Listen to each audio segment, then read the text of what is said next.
Tandis que Dieu est un Dieu de dessein, qu'il agit toujours en relation avec ce dessein, qu'il avance malgré ce qui se passe dans son dessein, qu'il continue sur la base de son autorité souveraine, que personne ne peut l'arrêter. Il arrivera à son but.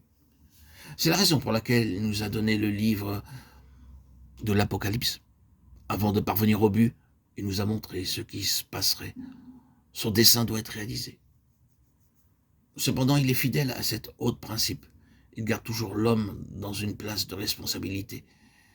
Il n'enlève jamais à l'homme sa place de responsabilité. Et pourquoi cela? Parce que son dessein en son Fils doit être réalisé dans l'homme. Le grand homme corporatif dans lequel Christ doit avoir sa plénitude. Christ n'accomplira pas seul le dessein de Dieu. Il ne sera pas dans la gloire simplement comme une unité isolée. Et c'est ainsi que nous arrivons à ce passage, frères saints, compagnons d'une vocation céleste. Nous avons été rendus compagnons de Christ si du moins nous tenons ferme. Hébreux 3, 1 et 14. Paul dit de l'Église quelle est la plénitude de celui qui remplit tout en tous, Éphésiens 1, 23. Il y a donc une responsabilité qui repose sur l'homme et aucun livre de la Bible ne souligne cette vérité avec plus de force que la lettre aux Hébreux. À cet égard, cette lettre est l'une des lettres les plus terribles de la Bible. Elle est d'un côté la plus glorieuse et de l'autre la plus terrible. Il est très important pour nous de reconnaître une autre chose, et c'est celle qui ressort dans cette lettre.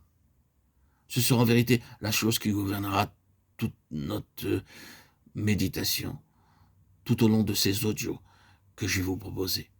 Si Dieu lève un instrument en relation avec son dessein, soit des individus, soit un groupe d'hommes, comme Israël ou comme les hommes que Dieu a levés dans la Bible, et que cet instrument ne réponde pas à la volonté de Dieu, Dieu laissera alors cet instrument, et en trouvera un autre.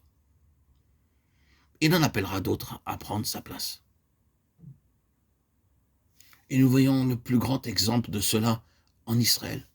Dieu avait choisi Israël pour être l'instrument par lequel il ferait paraître son Fils. Israël avait été appelé, choisi par Dieu en relation avec son Fils et son dessein en son Fils. Mais qu'a fait Israël à l'égard du Fils de Dieu? Israël l'a refusé. Et il a donc refusé le dessein de Dieu, de sorte que Dieu l'a mis de côté et a continué. Jésus a dit, le royaume de Dieu vous sera ôté, il sera donné à une nation qui en produira des fruits. Matthieu 21, 43. C'est là la signification de la lettre aux Hébreux, comme nous le verrons.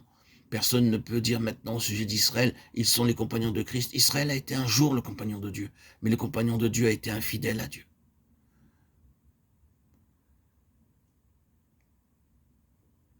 Quelle lumière, quelle lumière cela jette sur le fait que le Seigneur Jésus a appelé Judas à être parmi les 12. Oh, il était l'un des 12, appelé à être un compagnon, et il trahit son Seigneur. Israël avait été appelé à être le compagnon de Dieu et le Christ, et Israël a trahi le Fils de Dieu. Un compagnon mis de côté, rejeté, tandis que Dieu continue son dessein, et on appelle d'autres à prendre la place d'Israël.